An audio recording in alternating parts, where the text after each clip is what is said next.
For the latest information regarding the COVID-19 pandemic in Cupertino, please visit cupertino.org/coronavirus.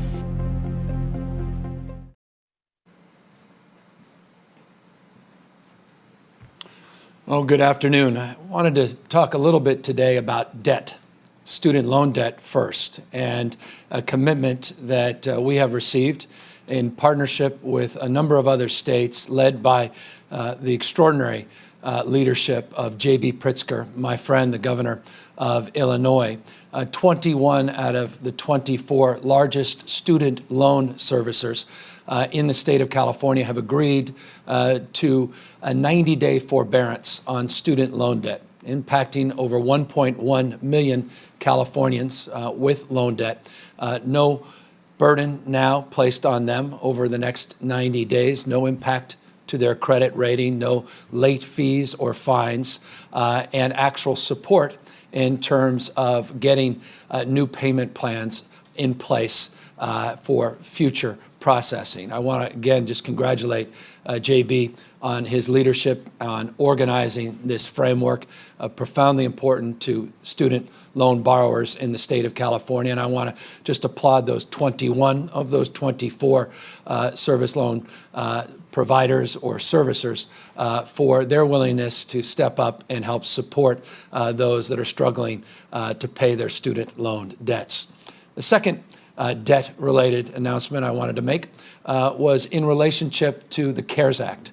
Many of you have received checks from the CARES Act, some individuals receiving $1,200 checks, those with children, additional $500 contributions. But a lot of those checks, if you had debt, were garnished by debt collectors. I just signed an executive order, quite literally moments ago, where that no longer will be the case. The executive order denies the ability for debt collectors to garnish your CARES Act dollars. It's also retroactive. So if you're a debt collector and you did garnish those contributions, those checks, you got to give them back. And so that is effective immediately. And I want to just thank my legal team for organizing that framework over the last few days. We have been putting together that executive order and advancing a principle that I think is appropriate under the economic circumstance, and that is the nature of this emergency and crisis for individuals and families. Now is not the time to garnish those emergency contribution checks. There is a caveat, however, because we have a family-first focus. If you owe child care, if you owe spousal support, this does not apply to you. And if you are an individual that receives a check but has a responsibility to a victim or a victim's account, that will continue as well. But for everyone else, no debt collector can take those direct payments any longer in the state of California. And we are assured that you will be able to claw back any of those contributions from the feds that perhaps have been taken away by those same debt collectors. So student loans, some relief, at least over the next 90 days for borrowers, 1.1 million, the state of California, and all of those that have debt that are attached to the CARES Act. We hope this provides that second announcement some relief as well. Also want to express my debt of gratitude to a group of doctors that moments ago at noon today just took off from the state of California, flying into LaGuardia tonight, 14 doctors working in partnership with an organization of physicians, of physician groups from the CMA to Vituity, a group that organizes physicians. They're joining these 14 doctors, 2 doctors from UC Davis that are already in New York to work with the city of New York and their hospital and health system. Dr. Mitch Katz, who may be familiar to some of us out here in the state of California, used to run the health care system down in Los Angeles, formerly in the city of San Francisco. He runs it for the largest healthcare delivery system in our country, at least subnationally, and that's the city of New York. We are working in partnership with him. Mark Galley, who knows Mitch very well, helped organize this partnership and this collaboration. So 16 doctors leaving today, or at least joining 2 14 leaving today that will arrive tonight to help support for a 2-week period the needs of our fellow Americans in New York City. I just want to express my, again, deep gratitude and debt of gratitude to their willingness to really meet this moment in a profound and significant way. I want to also just extend a gratitude. It hasn't been highlighted. I wanted to make sure it was, that UCSF had already sent 20 doctors and nurses for a similar purpose. So state of California, 36 doctors and nurses are now deployed into New York. And again, it's the spirit of our times, the spirit of this moment. And for those that may be dispirited by it, saying, no, wait, we need those doctors and nurses, let me remind you of the announcement we made yesterday to actually pull back on our stay-at-home orders and allow scheduled surgeries to once again go into effect, or at least be performed in our healthcare delivery system and our hospital system, because of the work we have done to decompress the system, increase the total supply of alternative care sites so we can meet our needs and meet a potential surge into the future. One of the great benefits of these doctors going out onto the front lines in New York is what they'll bring back, which is a deep understanding and knowledge of what's happening in the most acute point of the crisis in this country, and being able to bring that to bear here in the state of California. So this is an incredible opportunity for all of us in California, not just the generosity of these individuals to another state. And so again, this is a wonderful thing, and I'm very proud and pleased to make this announcement today on behalf of those doctors, on behalf of those systems and those provider groups, and just again express my gratitude. It's 2 weeks and then 2 weeks of quarantine, so it's a 1-month sacrifice of these individuals. That's a big deal, and again, we thank them.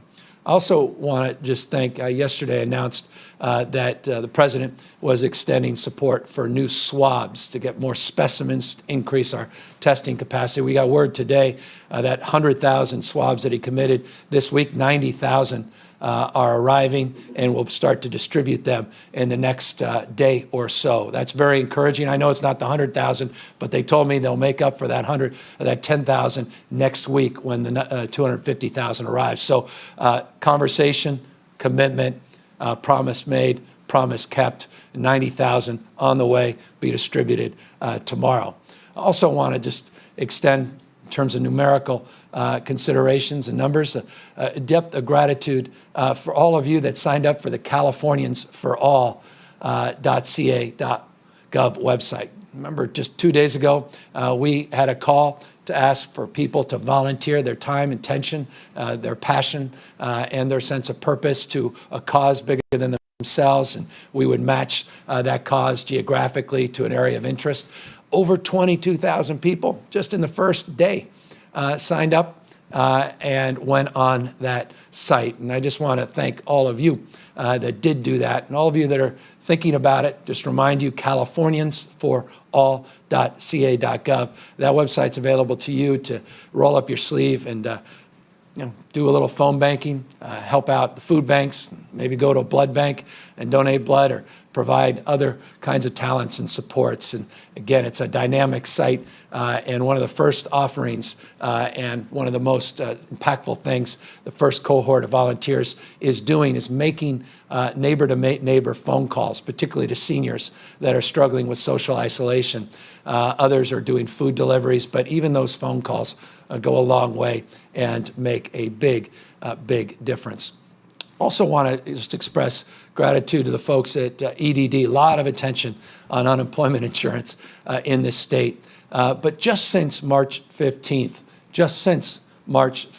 the state of California has distributed $3.944 billion, close to $4 billion of unemployment insurance has been distributed. $3.94 billion.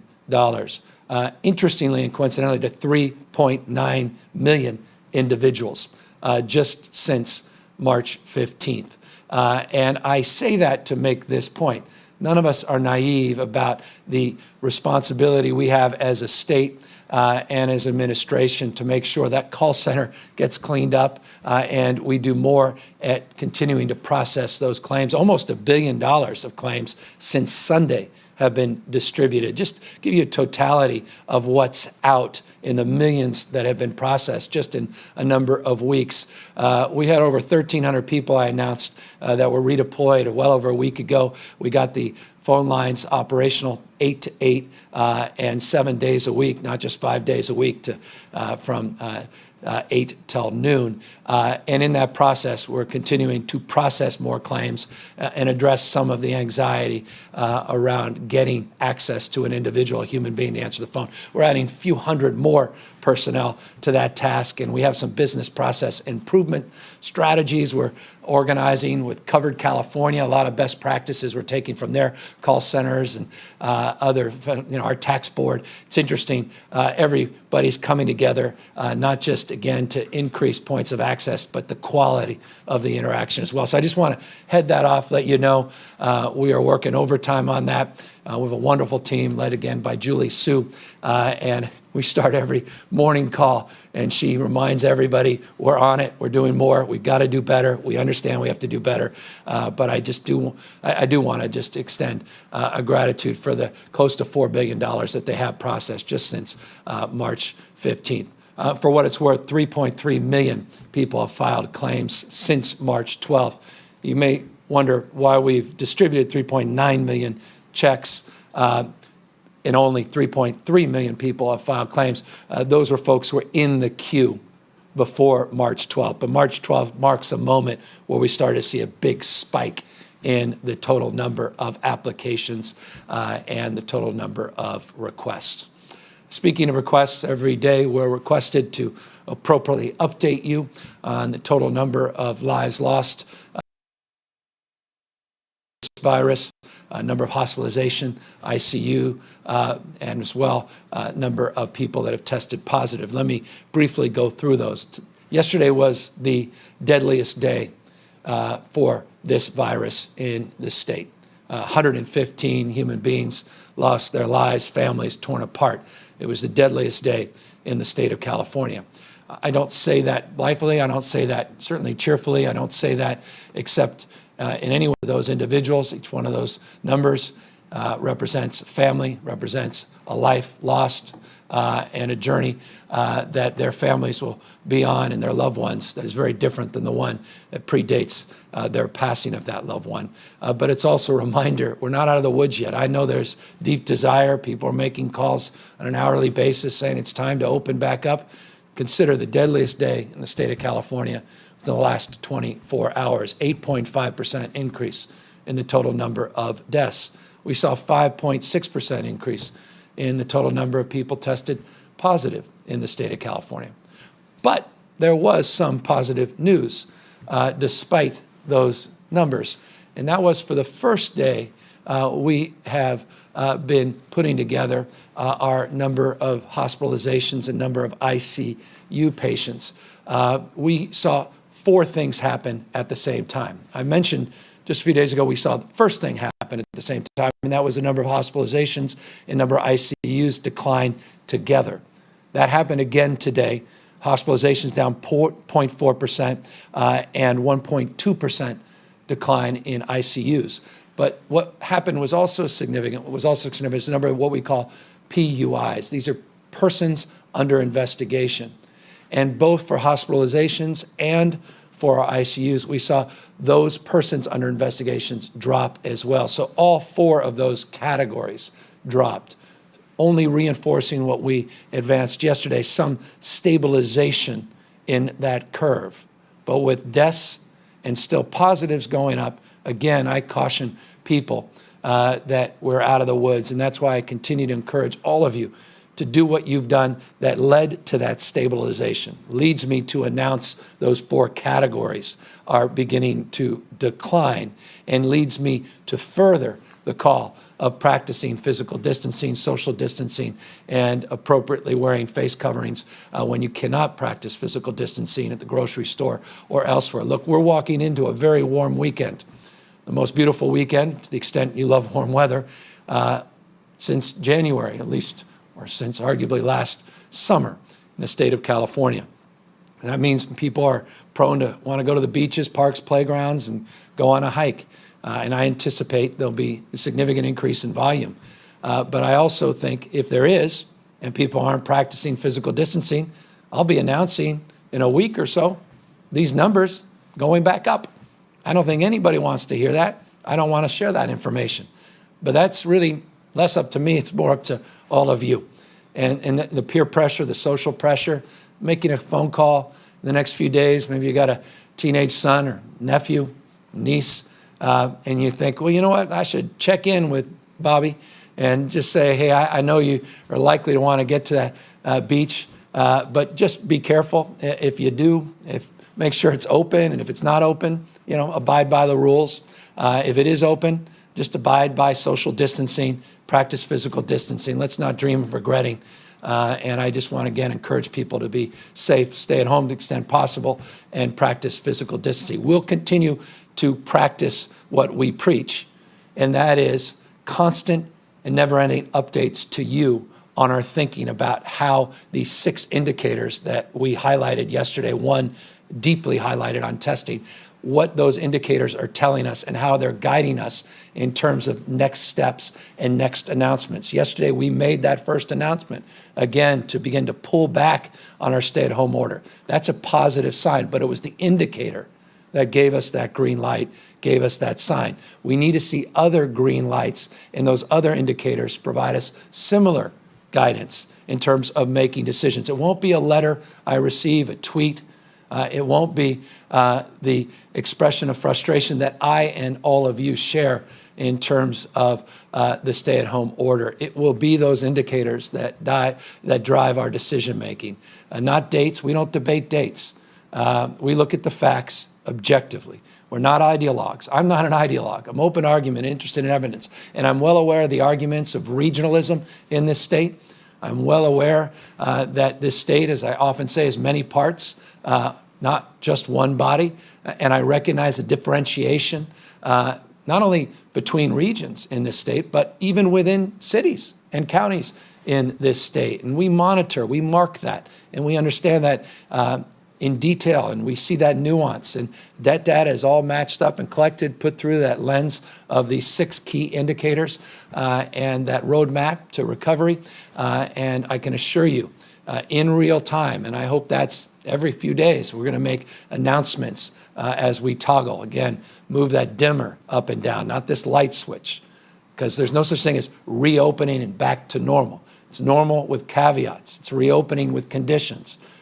This virus, we are not immune from this virus. There is no vaccine for this virus. There are no therapeutics that have yet been identified that we can distribute and manufacture at scale to mitigate the impacts of this disease. The disease killed more people in the state of California in the last 24 hours than any previous 24 hours. We still have more positives in this state every day. So this disease continues to spread, and we need to continue to spread the word of vigilance and maintain our values to one another. And the value, again, that we hold dear is this notion that we're all in this together. It's not individuals, it's individual acts on behalf of the collective community that will save lives and get the economy back much sooner than we otherwise would if we go back into fits and starts. And so I assure you, I'm looking forward to starting up this engine of this economy. And closing, before I open it up to questions, I want you to know that we had a wonderful conversation yesterday. I had the privilege of getting the counsel of all the ex-living governors in the state of California, 2 Republicans and 2 Democrats, and we spent an hour together talking about their ideas and strategies, their unique experiences when they were facing budget shortfalls and economic challenges, earthquakes, fires, floods, so many things we're very familiar with in the state of California. And then we had a conversation with some of the most well-known icons in business and social justice, and had a remarkable conversation. Former Fed Chair Janet Yellen providing guidance on economic recovery and growth. Tim Cook of Apple talking about best practices of how they reopened overseas, particularly in China, and what those conditions look like, what the triggers look like, all of that helping inform us. And I socialize that with you to just know that this area is part of deep focus and a deep passion. And, you know, I don't want to talk too much about my own background, but I remind many of you of my entrepreneurial background. I didn't start in politics. I started as a guy who put pen to paper, got 17 investors, $7,500 each, part-time employee, Pat Kelly, small little business right out of college, and was able to grow that business, a dozen plus businesses throughout the state of California that I was pleased and proud in my past to have been part of. And so I say this as an expression of passion, in a sense of purposefulness, my passion for entrepreneurialism, my passion for economic growth and energy that we all want to see restored in the state of California. I share that, and I share the deep anxiety so many of you are feeling in that space. Final words, because those businesses are also being impacted in ways that I think deserve even more attention and need to be highlighted. I could not be more pleased with the announcement, because of the incredible leadership of our leader, Speaker Nancy Pelosi, in partnership with those in the Senate and others, to get this new stimulus where we'll see more PPP money. This is that loan program and forgiveness program for small businesses. California got 9.76% of those federal dollars, below where we should have in the last round. We hope to do much better in this next round. We have 2 SBA loan programs. As you may recall, we were the first to apply for one of them as a state, first to get the waiver and first to grant one of those SBA loans, the economic injury account. We actually have outperformed in that account and in another SBA account, which is the disaster assistance accounts. We received 14.7 and 26.8% of those federal dollars. So we're doing well in the SBA loans. We didn't do as well in the PPP loans. I say that to make this point. We have the opportunity, because of this next stimulus, to draw down even more money into the state of California. Those loans are lives as well, dreams as well. People put up everything on the line as entrepreneurs, and they're just trying to hold on and work through this so they have a place for us to go, those that are on unemployment, to go and have those businesses. Holding on is so foundational to our economic recovery. And so I highlight that as a point of emphasis because we are emphasizing the applications of those loans and the distribution of those loans. And we just want to make sure the businessmen and women that are out there know that we want to be supportive and have your back. Go to covid19.ca.gov. covid19.ca.gov to links to those 3 loan programs and assistance. And I remind everybody, final words before I open up to questions, that we also created an additional loan program for microloans for businesses that fall through the cracks of these SBA loans and this federal PPP program. We have distributed loans already in that account. 73% of them have been to women and minority-owned businesses. That's exactly what we were hoping to see, is folks, these micro businesses, these smaller mom and pop businesses that otherwise don't have banking relationships, don't have credit relationships, don't have the traditional financial service sector relationships that fall through the cracks, to be able to use that iBank and try to apply for those loans. And we're encouraged that we're already seeing those loans being distributed in the state of California. So much more work to do in that space, and we look forward to continue our partnerships with Senate, with the Assembly, Bob Hertzberg, Senator Hertzberg leading the Economic Task Force in the Senate, coming up with already some wonderful ideas. I really look forward to the partnership as we develop a roadmap to recovery in concert, in council, in partnership with our Assembly and Senate leaders as well, that I know deeply care about small businesses, microloans, and economic opportunity being extended across the panoply of sectors in the state of California. So that's the overview for the day. Happy, of course, to answer any questions. Nicole Nixon, Capital Public Radio. Hi, Governor. Can you give us a sense of how many counties and cities have reached out to you about their plans to reopen and your sort of process for finding agreement with those communities? Yeah, look, I think a lot has been written about a lot of the counties, and most have made public their desires and requests.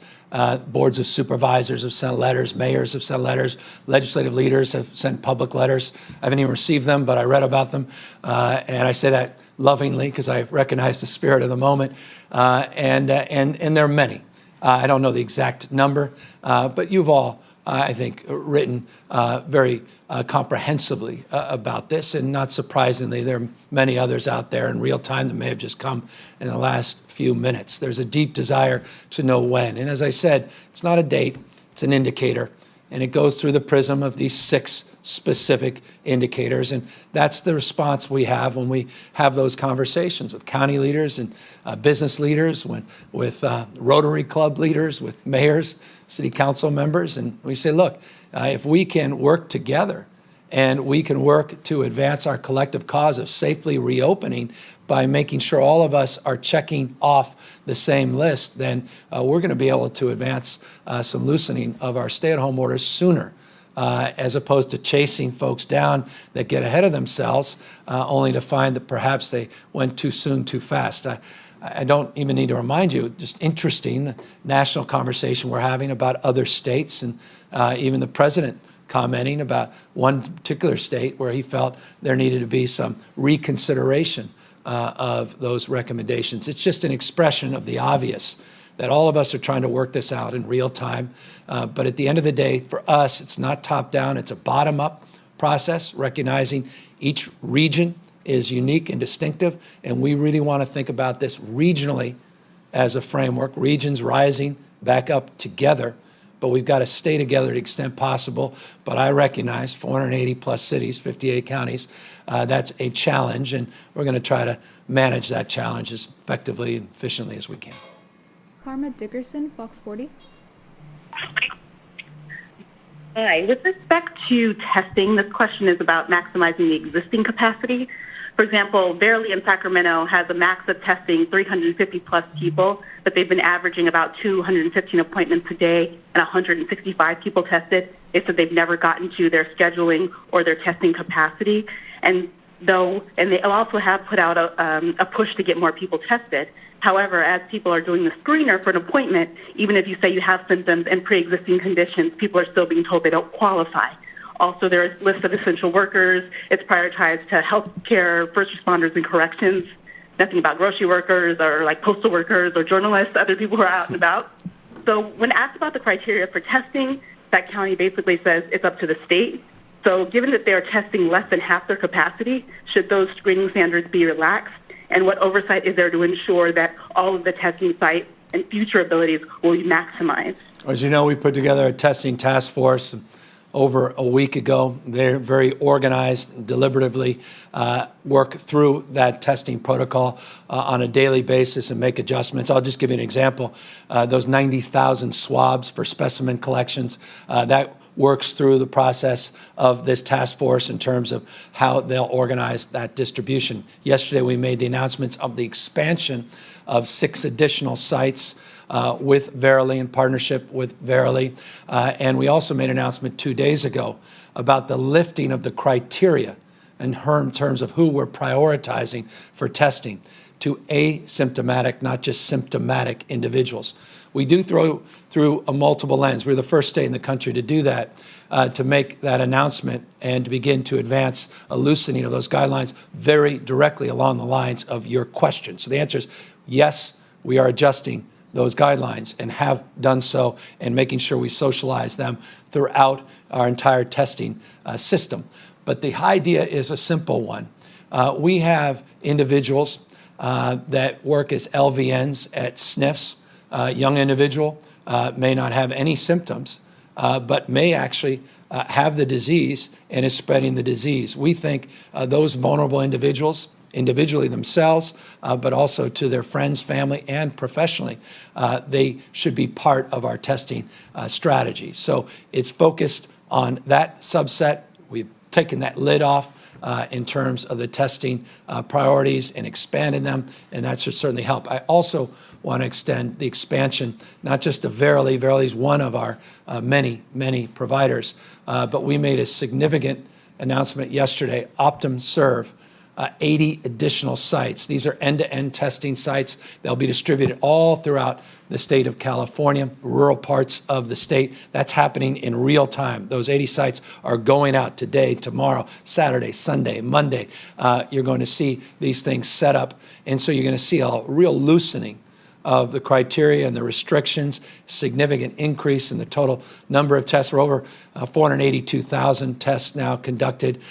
We're getting closer and closer to that 25,000 goal of tests every single day. We got to do much better than that within the next 30 days and 60 days, better still. We've got that Abbott announcement we made yesterday. We did a follow-up with Abbott. There was a question yesterday around the serology tests. I made an announcement, and I appreciated one of the reporters wisely said, did you say 1.1 million serology tests that you have procured from Abbott? And she was correct. Was 1.1 million. Today, just in the natural give and take, as we work with Abbott, not just on serology, but the PCR tests, of which we're procuring more tests there, they are ready to start distributing those. It's not months away. Turns out they're ready to send those tests to the state. So it's both PCR tests, the ones you're referring to with Verily, and then these serology tests, which you're going to see a significant expansion. I'll just remind you briefly, and this is an extension beyond perhaps your interest and your query directly, but as you know, it's been written about. There have been 2 serosurveillance tests that have been done at scale in the state of California. The Stanford test for over 3,300 individuals earlier this month, and the one in partnership with USC in LA County that was done. LA County continues. They're going to continue to do more of their surveillance, and the one in Stanford generated a lot of attention for many different reasons.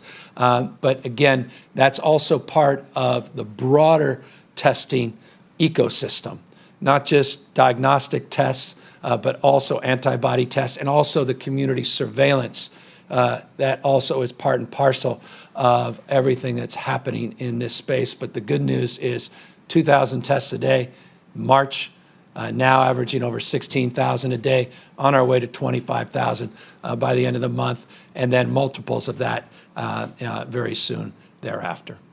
Marissa Perlman, CBS 13. Governor, thank you for taking our phone call.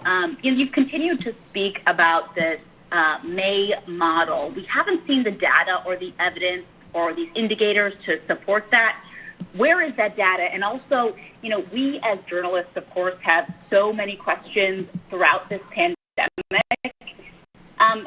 Often we don't get answers via phone call or email unless we by chance get called on during these briefings. How else can we get our questions and our viewers' questions answered? I've got a whole team of people, and they give me an update on the queries. So we're answering dozens and dozens of questions every day, in some cases every hour. And to the extent yours haven't, we'll try to fix that. I appreciate your recognition that every single day I make myself available to you to the extent possible for these noon press conferences. And in addition to that, as you know, we try to make ourselves available, radio shows, TV, everything we can possibly do that doesn't get in the way of actually doing our job. So I'll check in, make sure we're answering whatever questions you may have remaining. But specifically to your question, and thank you for it, as it relates to this May model, I'm not sure specifically which May model you're referring to. We put out our modeling update last Friday. We'll be doing that again very shortly. But I have Dr. Galley here, and when you don't have the answer to a question, it's always best to defer to someone that does. And so let me ask Dr. Galley to come up, and perhaps he knows more specific about the May model you're referring to. Yes, good afternoon. Thank you for the question. We have in weeks past put out a conversation showing how our modeling runs through about May 20th. We also talked about how in recent weeks, as we've looked at our actuals, so I remind you, there are many models. We have created and used one in California to help guide our planning and thinking, but we always come back to what we're actually seeing on the ground. So as we've looked at those models and looked at our actuals, we see that our actuals are actually climbing at the lower end of the range of what our model showed. And so we continue to be in that range, and we are seeing what is a very slow rise, even to the point of calling it a plateau in our cases. Well, actually in our hospitalizations and ICUs, and as our testing numbers rise, we hope to see the same in our cases. So as we trend that out, those are exactly the data that fit into our indicators that allow us to make announcements like were made yesterday around reintroducing health services that have been delayed over this period of stay-at-home order. So we continue to look at those models, but we are guided both by what those trends are into the future, but largely through the actuals that we're seeing today. Next question. Carla Marinucci, Politico. Hi, Governor. Majority Leader Mitch McConnell has sparked a firestorm by suggesting that hard-hit states should get more federal aid in future legislation, that they instead consider bankruptcy. We've heard from both the governors of New York and New Jersey today. They pushed back hard on this. Governor Cuomo saying that New York puts in billions more and Kentucky takes out billions more from the federal pot. California is also a donor state, but you've been silent on it so far. What's your reaction to McConnell's statement, and do you have any message for him? Yeah, I haven't been silent, but we haven't had a chance to talk directly. I expressed similar sentiments. Other governors have, Democrats and Republican governors. As you know, Carla, we've long made the point that California has been a donor state. Interestingly, that's no longer true. After the SALT tax reform, California actually is slightly below that normal position where we were contributing a little bit more. SALT actually set us back just slightly, but it is broadly true that these larger blue states disproportionately are subsidizing some of the smaller, even the larger red states. It's not the case in every single circumstance, but neither here nor there. Look, my reaction is this. On behalf of tens of thousands of men and women in uniform, our police officers, our firefighters, our sheriffs, the folks quite literally saving lives, people putting their lives on the line every single day, the heroes that we highlight often and appropriately so, the nurses, so many of our frontline folks that are taking care of our children, our teachers, the heroes that have been recognized in this crisis in particular. On behalf of all of them, hundreds of thousands, if not millions, let me just say his comments were offensive. Number two, I'll just say this, states are laboratories of democracy. Cities are laboratories of innovation. If you care about democracy and innovation, you care about states, you care about cities. I hope and expect he'll take back his comments. Alex Michelson, Fox 11. Governor, I have a question about the future of education. I know you're one of the many parents that hope to have your kids back in a regular school in the fall. But even during the good times, so many of California's schools were overcrowded. So I'm wondering if you can paint a picture for us of what education in the era of social distancing actually looks like, and how do you pay for that? Well, we were hoping to be able to advance with this school bond this year that fell a little short.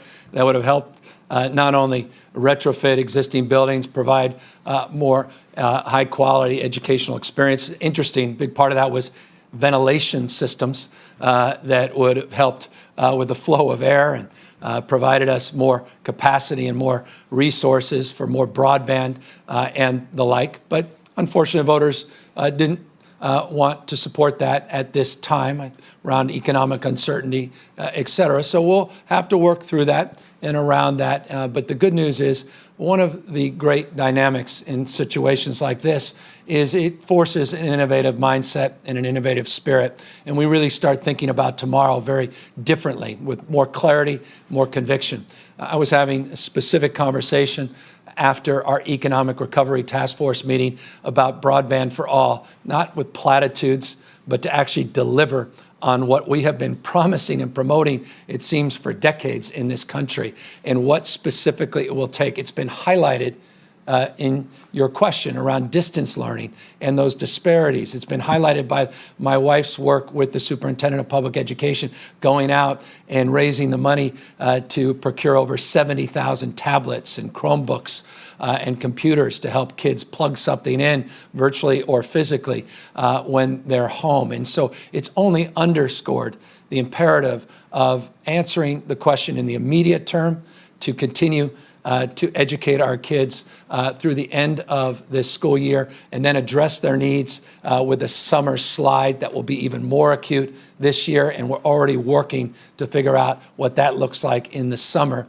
And then moreover, prepare for a future where it's more dynamic, more iterative, more frame of focus on not just, teaching to a test, not just the drill and kill model of the lecture, people then repeating and writing down what it is they're being told, but a framework that's dynamic around creative thinking, around the expression of creativity and self, and a broader consciousness of what education is really about. It's not just about teaching to the test. And I know that our teachers recognize that, and they want to unleash that in our education system as well. And I think we're now at a stage where those conversations that have been siloed are now being made public in a way that I think will allow us to process a very exciting and enlivening future of education that will leap forward in years, what otherwise would have taken decades had it not been for this crisis.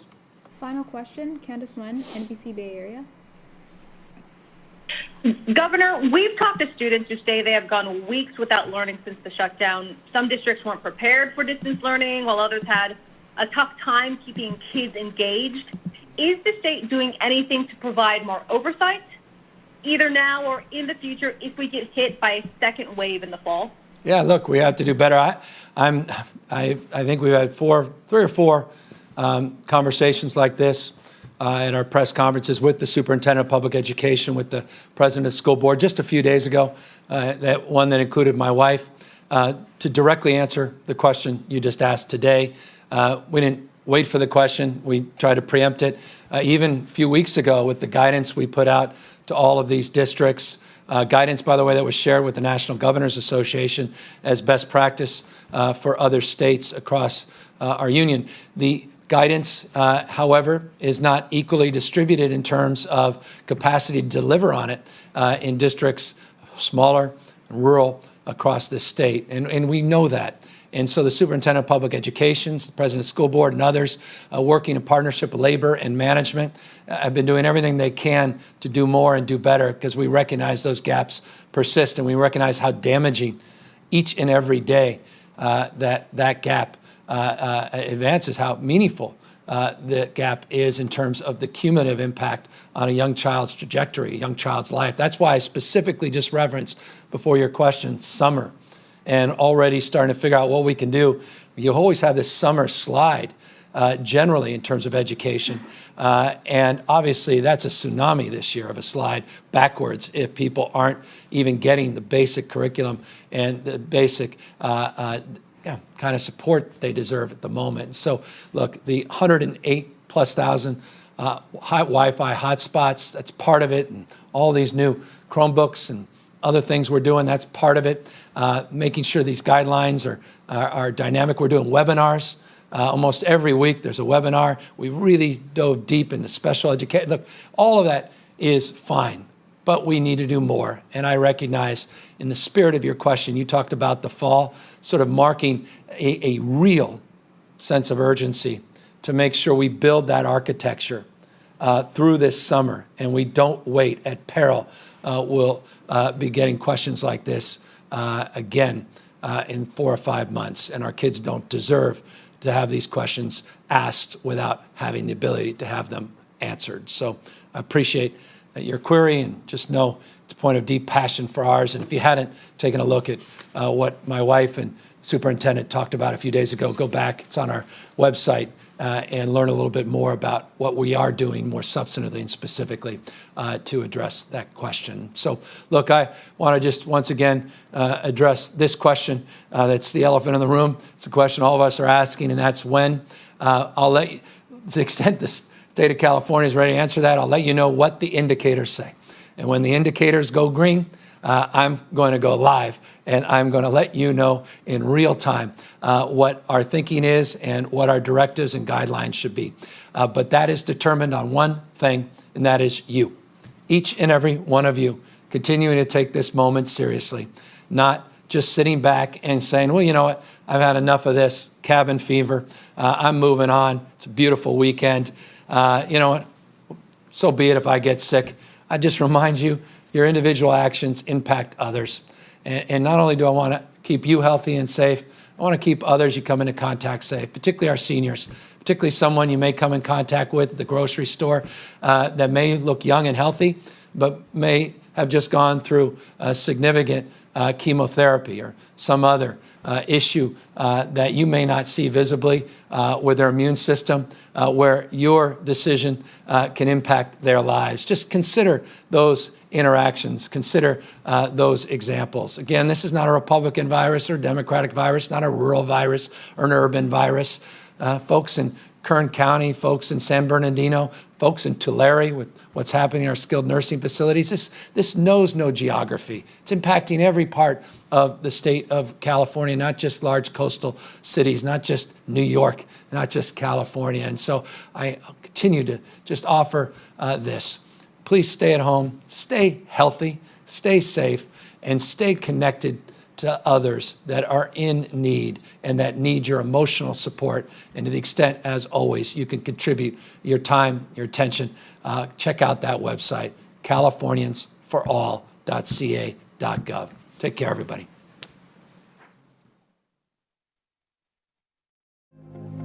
For the latest information regarding the COVID-19 pandemic in Cupertino, please visit cupertino.org/coronavirus.